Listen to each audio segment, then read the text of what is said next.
Middlesex County Horse Show, one of the largest shows in the state and a major fundraiser for the East Brunswick chapter of Deborah, opened Wednesday. Tonight on This Week in East Brunswick, we'll hear from the show's chairman, Joe White. Also this week, Judith Lebline introduces Susan Kaspin, the supervisor of the township's new school-age child care program. The Township Council is unanimous in their wish to raise the franchise fee store cable pays to the township from 2 to 5% of the company's profits. If the increase is approved by the Office of Cable TV, East Brunswick will be the first township in the state to receive more than the mandatory 2% fee. There will be more on the refranchising agreement on tonight's council review. Also tonight, Peggy Ballister-Howells shows how to transplant zinnias, and kids at the library gear up for the 4th of July. This and more tonight on This Week in East Brunswick. But first, a quick look at programming next week on Channel 8. Join Lenore Kulik for aerobics and exercise to slim hips Monday morning at 10 on Look Great, Feel Great. Children's librarian Susan Pober presents Stories from the Library at 10:30. And Tuesday evening at 7, it's in print from the city of Beverly Hills. Sentinel sports reporter Jimmy Allender and East Brunswick High School athletic director Frank Knoppenberger review spring sports with John Megliero at 7:30 Tuesday night on Sports Talk. At 8, there'll be another opportunity to see the 5th annual East Brunswick Young Musicians Concert. Dolly Vasta talks about dispelling the mystique of the arts Wednesday night at 7:30 on For Art's Sake. The Arts follows at 8 p.m. with an edition devoted to the poetry of John Ciardi. We'll return Thursday at 7 and 8 with the new edition of This Week in East Brunswick, and at 7:30, Sandra Landman speaks with Gail Milgram, Director of Education and Training at Rutgers Center for Alcohol Study, on EB People. Our regular schedule will remain in effect throughout the summer, with the exception of Saturday reruns, which will resume September 9th. Be sure to check the Channel 8 program guide for reruns of all these shows. Hi, I'm Judith Lebline, Director of Recreation, Parks, and Community Services for the Township of East Brunswick. And I'm here with Susan Kaspin, our newest staff member, who is the School-Age Child Care Coordinator. And that's for our School-Age Child Care program, which has become known as Latchkey. Susan came on staff with us in June, and she'll be running the program for us this September. Susan, tell me, how did registration go? Well, we're happy to say we're filled to capacity. We only have facilities and transportation for 65 children, and we've had 90 children enroll. Wow, that's much better than we had anticipated, isn't it? Yes. What about those people that weren't able to be placed, the people above the 65 limit? Well, anyone who wasn't placed in the program was placed on a waiting list.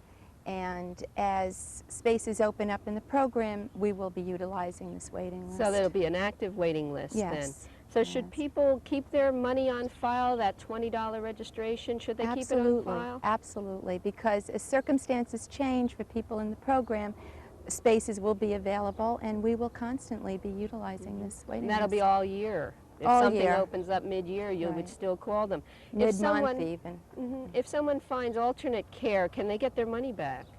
Yes, they can. They can. We There's will no gladly problem. refund their registration fee. Great. Now, we're here at Central School. I understand this is where the program will be. Yes, this will be the site of the program. And children will be both indoors and outdoors here at the playground. Yes. Great. Yes. The children from Central School, it's easy to understand that they'll just go to a special area for school-age childcare. What about the other students in the system? Well, children from the other 7 elementary schools will be transported by van to the site. And I want to add here that these vans are seatbelt equipped. Oh, so, and they'll be driven by the supervisors in the program? Yes. Okay. Yes. And what kind of hours will the children be supervised? Well, the program will run on school days from 3:10 to 6 p.m. or at whatever time is convenient for the parent or guardian to pick up before 6 o'clock. And on school half days, the program will run from 1 to 6. I see. And during this time, what kinds of things are they going to do? We have lots of things planned. And in addition to the homework time, snack time, quiet time, and like you were saying, outdoor time, weather permitting, we will have nature walks, arts and crafts, we'll have a puppet show, talent shows, and we're really delighted to say the library will be coming on site every other week for storytelling. Sounds like a lot of fun. It also sounds like the kids are going to be able to interact all those different ages Yes. instead of just going home after school and sitting in front of the television set all alone. I what could we see a lot of adopted brothers and sisters happening in the program. If people have questions about the program, where can they get you, Sue? They can reach me anytime at Department of Parks between 8 and 4 p.m. And the number there is 390-6983. Now, if I'm one of those people that my children were placed in the program, what should I expect next? Should I expect something in the mail, or what should I do now? Yes, we'll be sending out by mid-July a packet to parents, and this packet will include permission forms, information to parents, and the payment book. Okay, so they'll be receiving this packet. They should watch for it in the mail, and then they're going to start. You mentioned a payment book. Now, how does that work? They're going to pay monthly, or? Yes, the payment will be expected the 15th of the preceding month. For instance, if they're starting in September, payment will be expected by August 15th.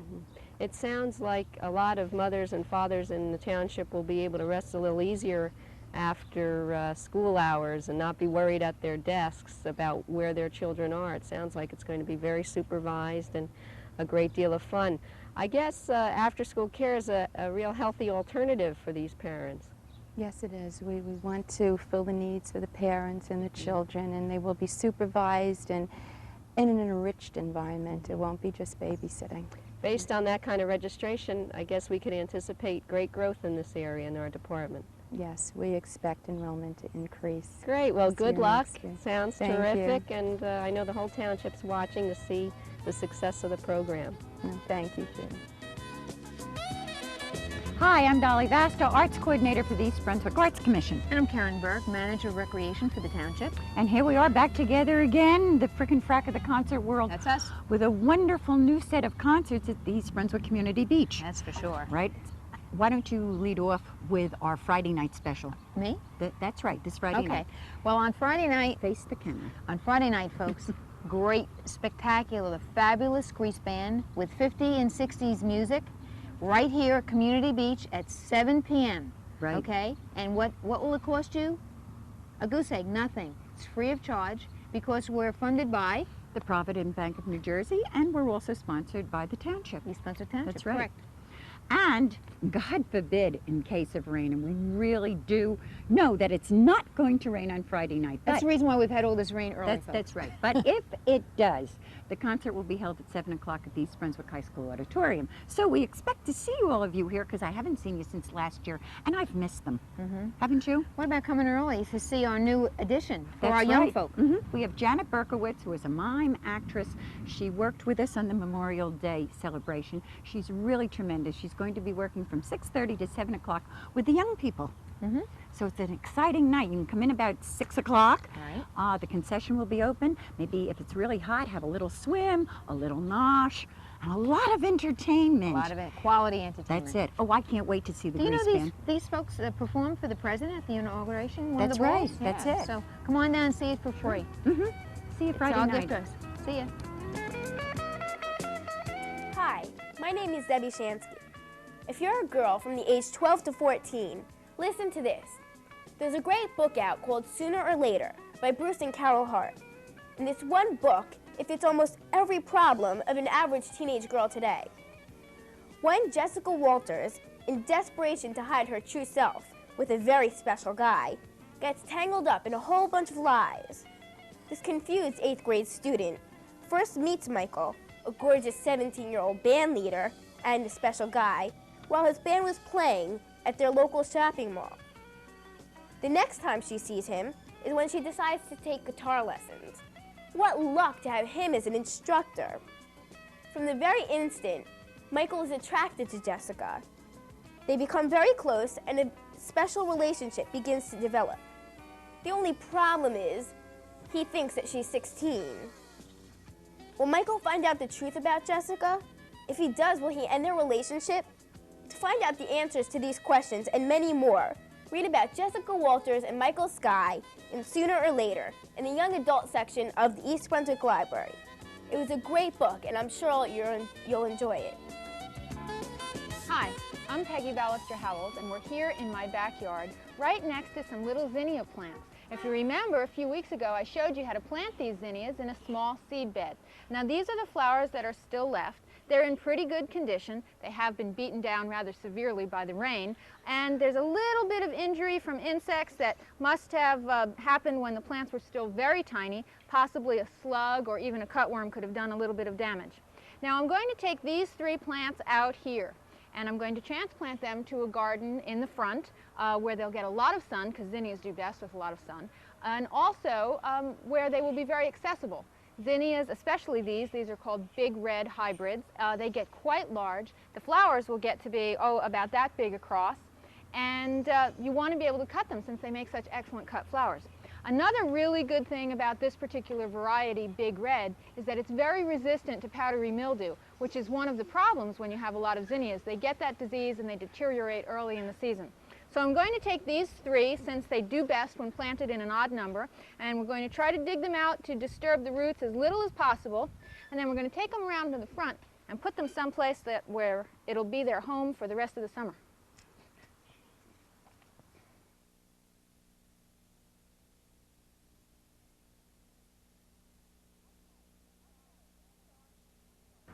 Okay, here we are in the front garden. You can see this bed is in full sunshine, and this is a nice little spot.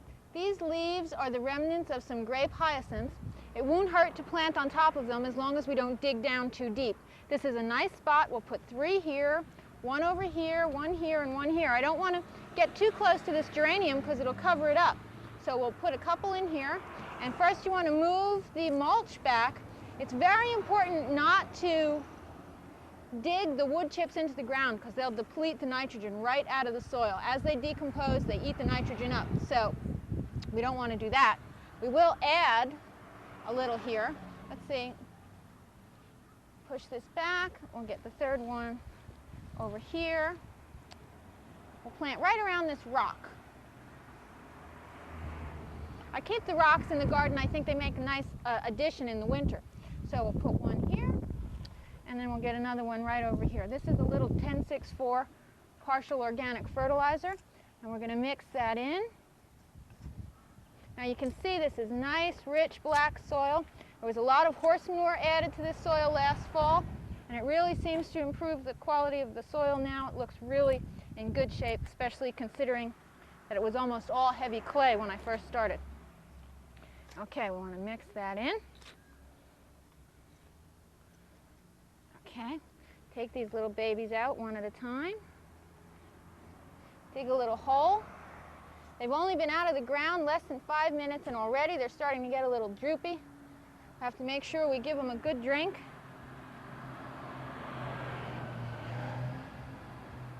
Oh, we got 2 of them here.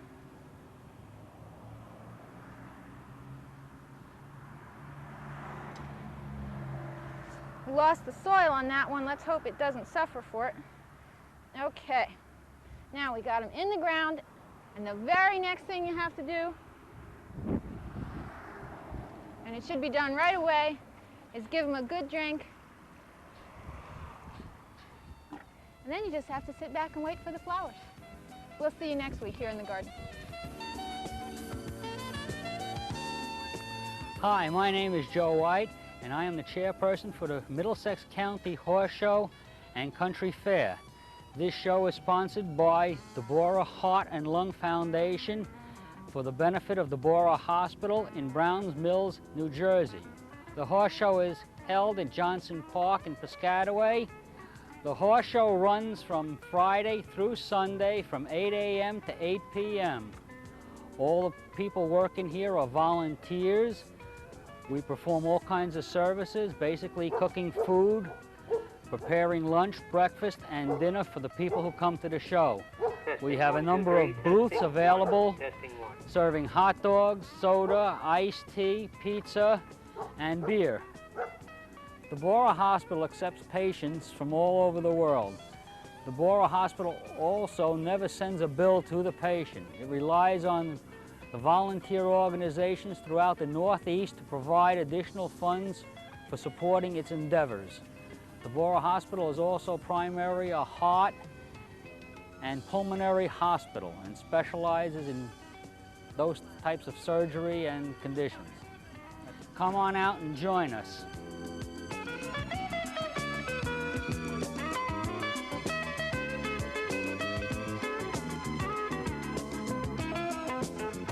Summer's here, school's almost out, and kids are busy already with hot weather activities.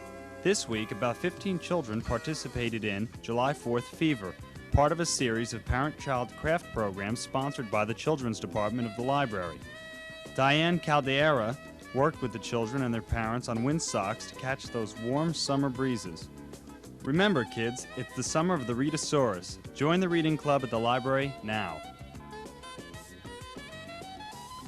Welcome. I'm Douglas Halverson, Director of Consultation and Education for the Middlesex County Mental Health Clinic. With me today is Patricia Klatt, Coordinator of Project Parent. Thanks for being here, Pat. I appreciate it. My pleasure, Doug. What's Project Parent, and how might residents of East Brunswick benefit from its program? Project Parent is a parenting skills program which is funded by the Children's Trust Fund and is offered through Middlesex County College's Division of Community Education. During our 8 two-hour classes, we try to provide parents with different options for raising their children so that they have more effective parent-child relationships. Most of us were parented the way that, most of us parent rather, the way that our parents parented us, okay?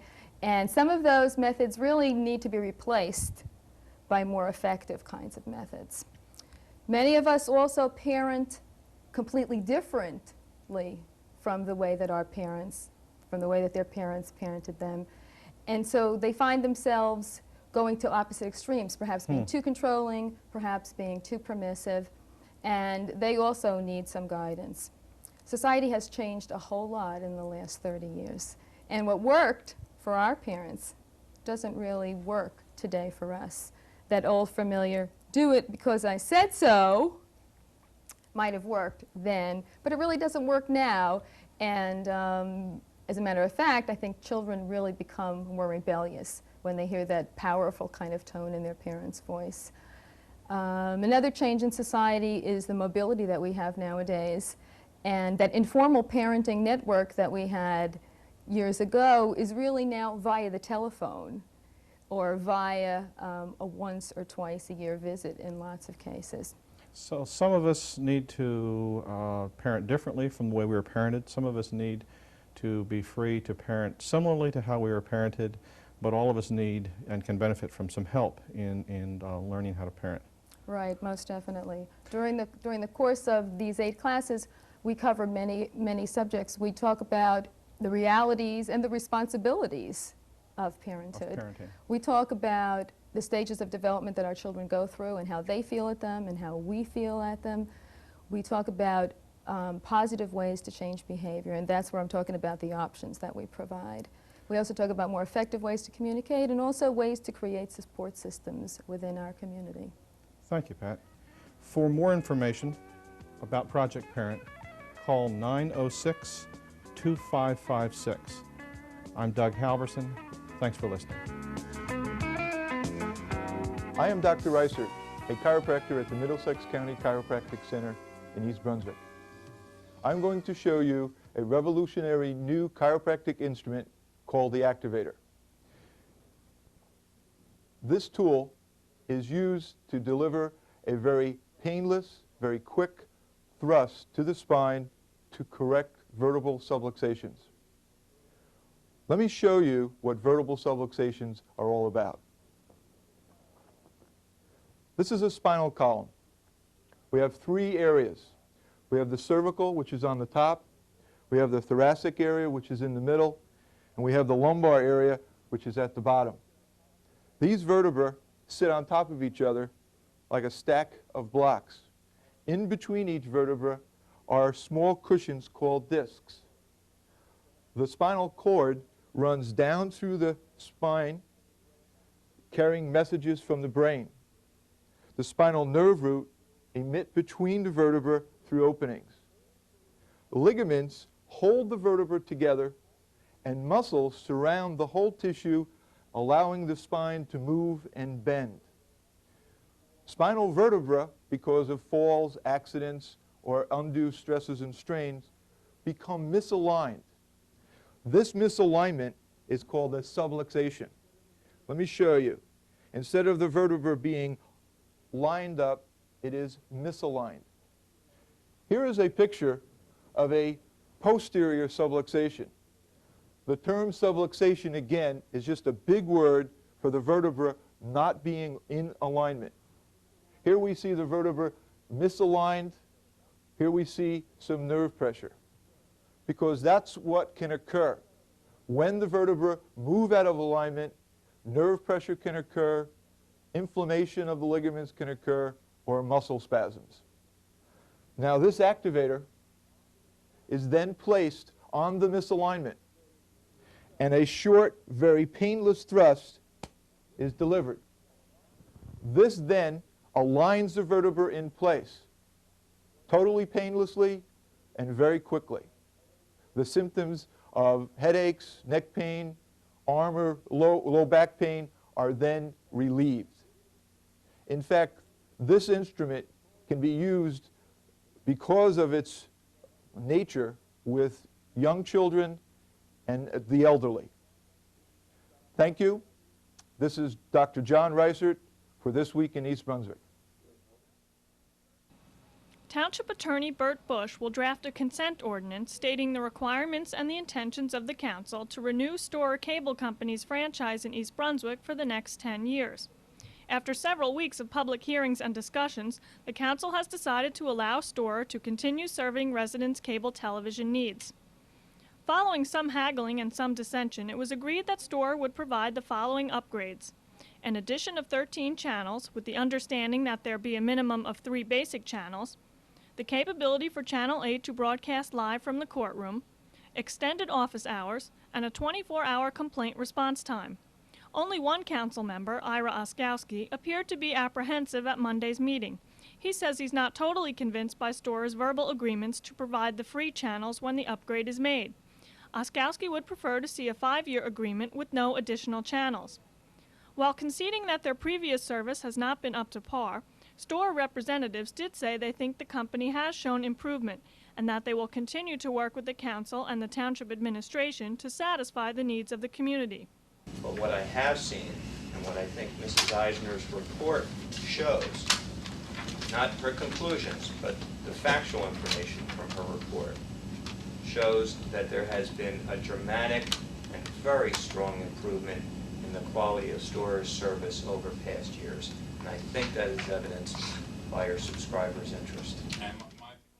Storer representatives also said there is no plan to raise cable fees at this time, but that increases are usually contingent upon higher operating costs. Blackouts of sporting events will only occur when required by the FCC. The council also discussed the issue of franchise fees Monday, choosing to raise the fee from the standard 2% to 5%. The additional revenues generated by the franchise fees will be used to supplement the cost of operating Channel 8. In order to raise the franchise fees within a community, the township must petition the Office of Cable Television and prove that the additional monies are necessary to fund the local origination programming and operations. The additional cost to Storer would either be absorbed by the cable company or passed along to the subscribers. If East Brunswick is successful in gaining the 5% franchise fee, they will be the first community in New Jersey to do so. Additional discussion regarding the ordinance will take place on July 5th, with a first reading on July 10th and a final vote taken on July 24th. During the public portion of the meeting, a resident from the Lawrence Brook Manor section of town voiced dismay over the noise and vibrations created by traffic on the recently constructed Route 18 bridge. Absolutely. I mean, there is not an ounce of sound abatement put into that construction, and that is absolutely wrong. I don't know what makes the Turnpike act in a responsible way, and I'm sure that we'd all like to see them do even more than they've done. But nonetheless, they at least recognize the needs of this community, and I hope that those people along those routes are going to have some relief. We're dealing with an entirely different type of organization when we talk about the Department of Transportation. The council has agreed to have the decibel level investigated and, if necessary, contact the State Department of Transportation. The summer council schedule is twice a month as follows: the 2nd and 4th Mondays during July and August, with one workshop meeting in July. So check the schedule if you're planning to attend a meeting this summer. That's all for now. Thanks for watching.